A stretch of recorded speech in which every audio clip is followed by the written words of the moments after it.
You're home way too early. Yeah, welcome home, I guess. I'm happy you didn't freeze in the snow outside. What do you mean? Of course I'm happy. It means I still have a little minion to serve me. Miss you? Yeah, I missed getting fed. But now that you're back, where's my food? You left snacks up on the shelf? Silly human. I can't get them if they're so high up. Climbing up your stupid shelves and cabinets is nothing like climbing up a tree. Well, I'm not a house cat, am I? I can't jump that high. Not without wrecking all your cutlery and utensils. Look, if you aren't going to feed me, then let me get back to my work, human. Yes, I'm drawing a picture. How very clever of you. It's just a picture.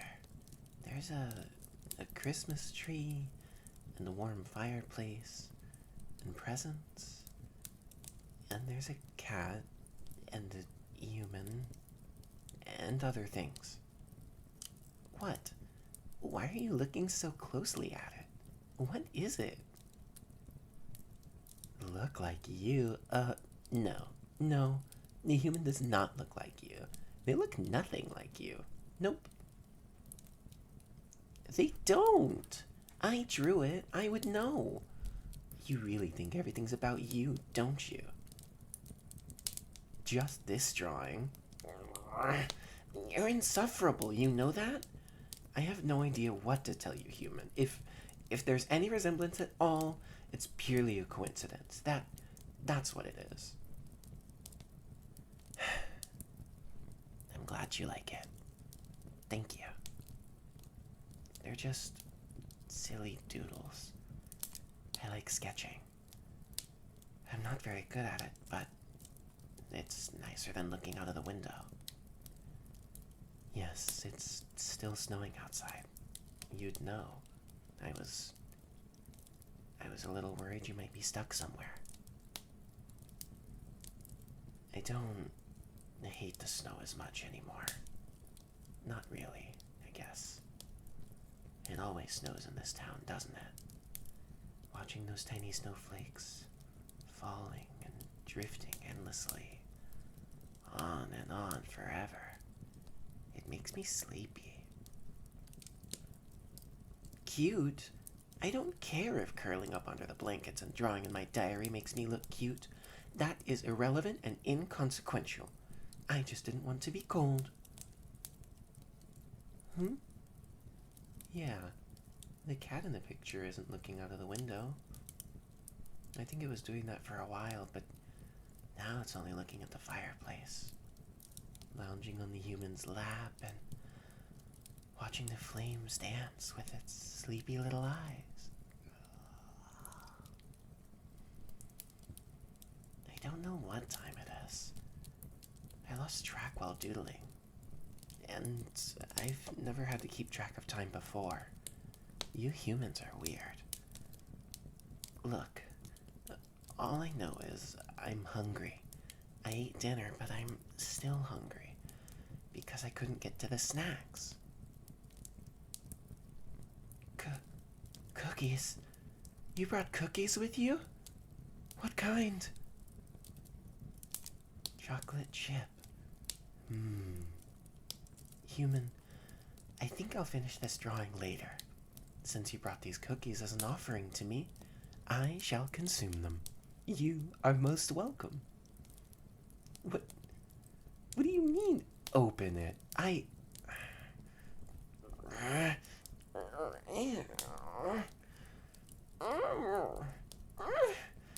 Damn these tin cans. My claws won't...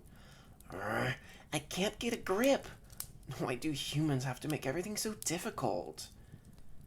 You're doing this on purpose, aren't you?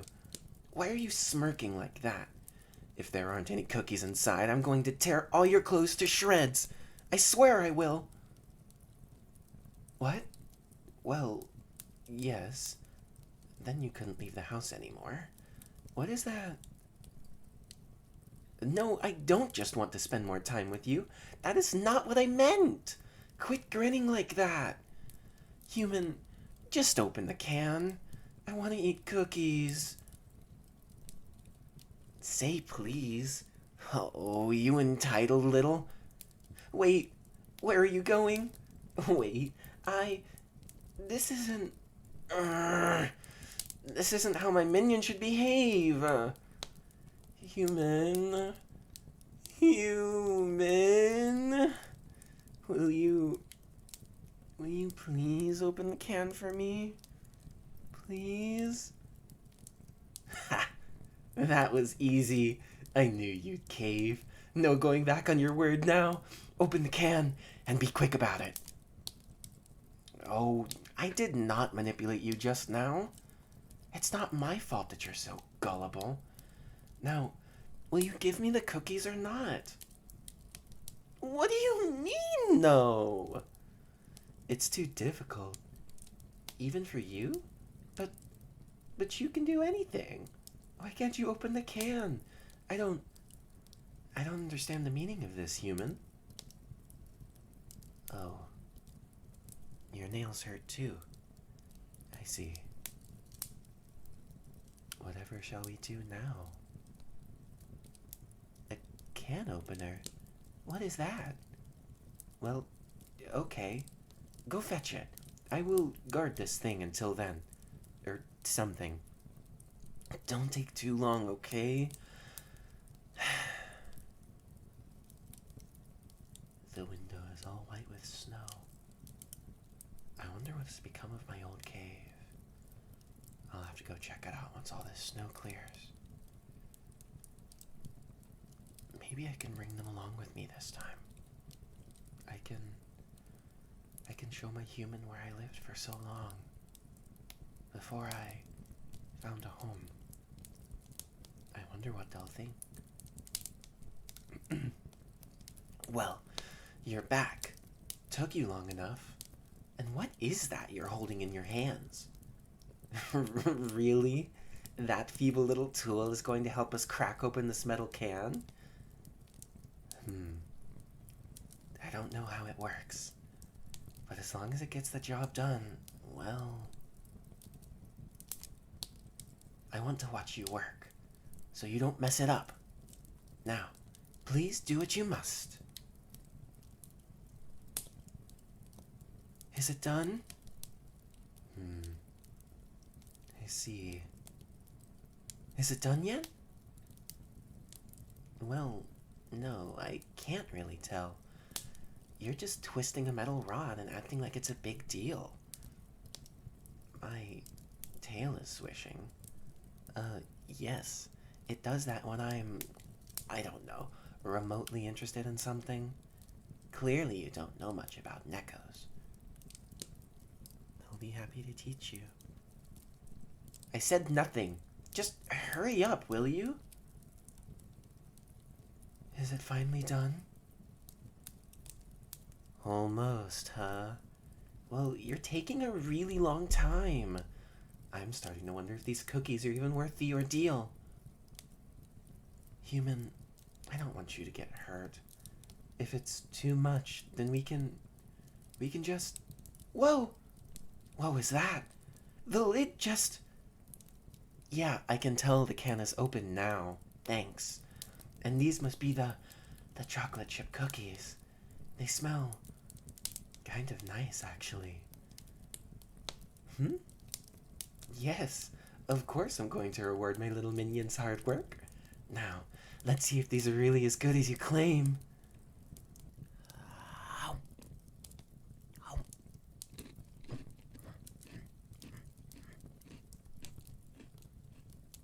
Yum. These are all right. I could probably get used to them. What?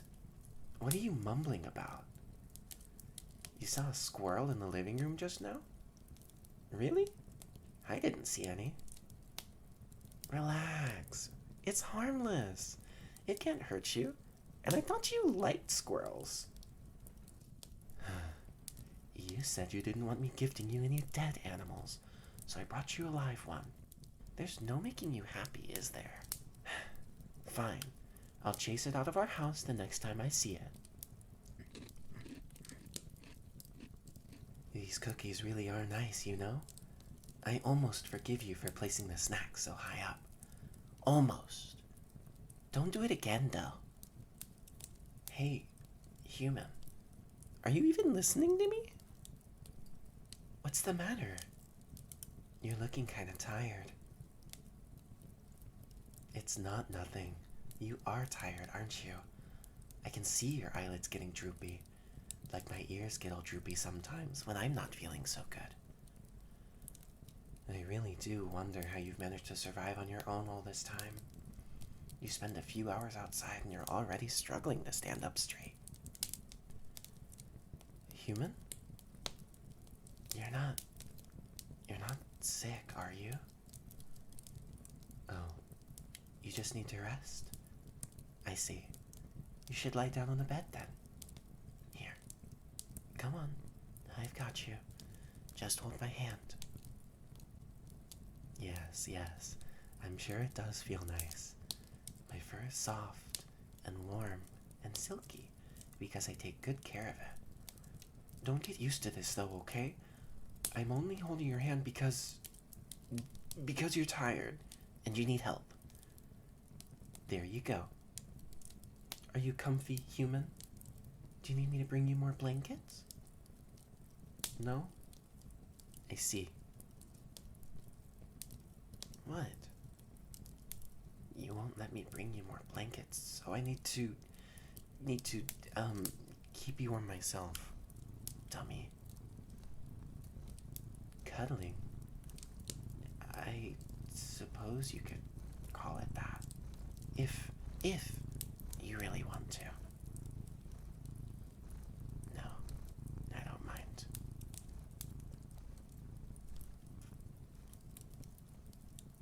Nickels purr when they're happy. It's too bad if you don't like it, because you'll be hearing it a lot more now. Why? What a silly question. Maybe you're not as smart as I initially thought. I've got you here with me. Do I really need another reason?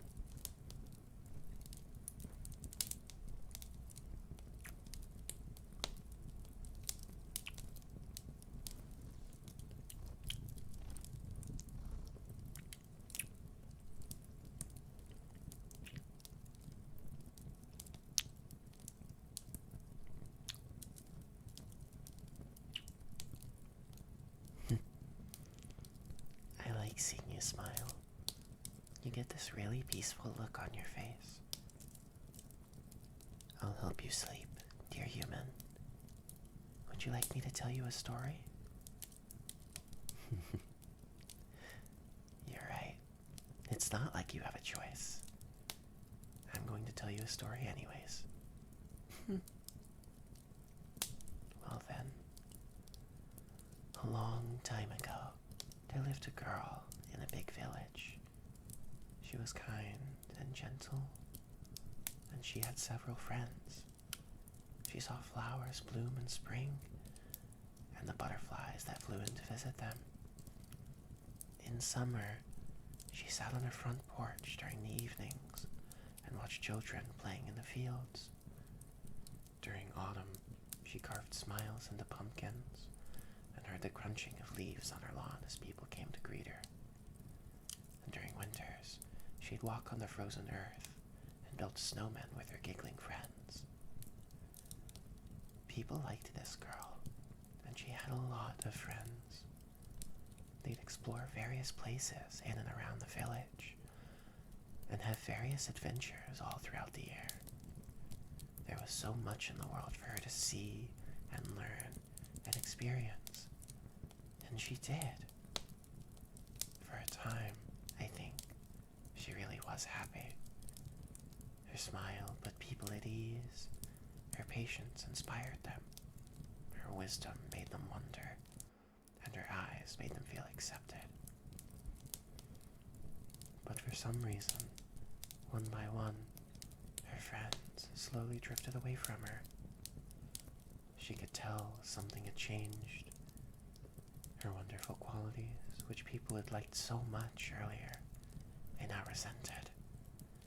They found her smile to be fake and shallow, her patience to be weakness, her wisdom to be empty idealism, and they found her eyes dull and repulsive. One by one, she lost all her friends. She didn't know at what point she had run out of things to see and learn and experience. She decided she'd live by herself, in a bubble of her own. Nobody would be there to judge her then. Nobody would be there to judge her then. Nobody would be there to hurt her again if she did that.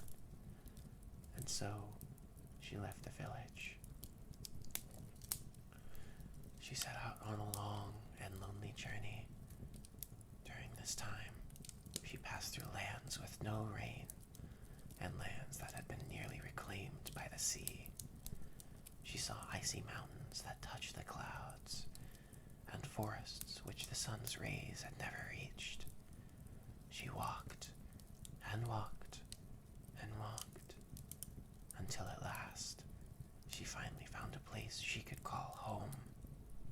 A place far away from where the rest of the world lived. While over there,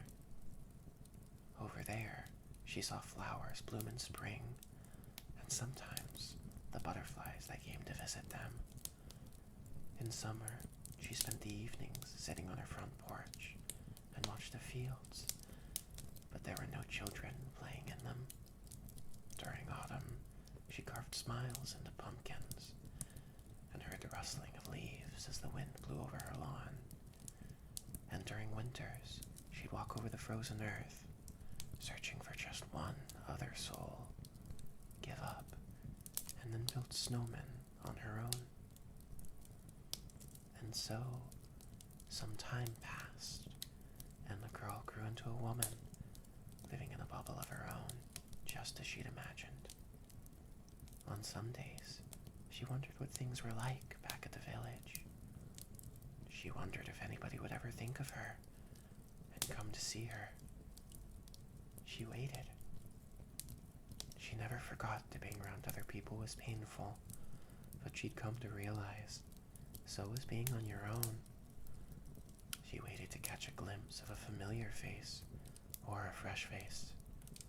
She waited for someone to visit her, for anyone to visit her. But no one did. It seemed like all the people she had once known had forgotten about her. Many years passed, and the woman lived for a very long time in a world that had no one else in it but her.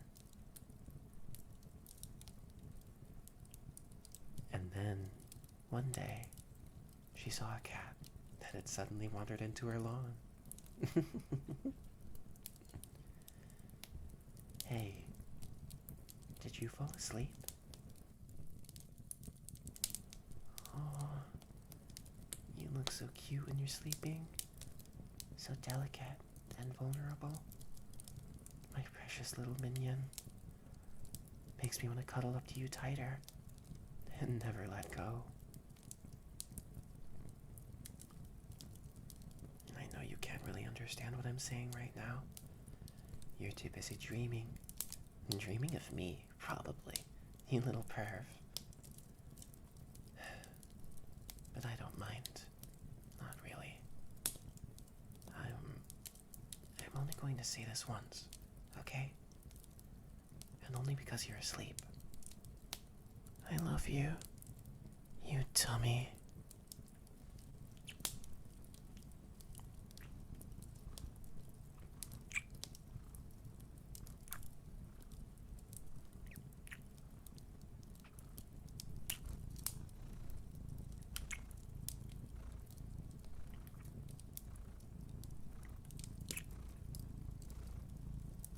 I really do. Sweet dreams.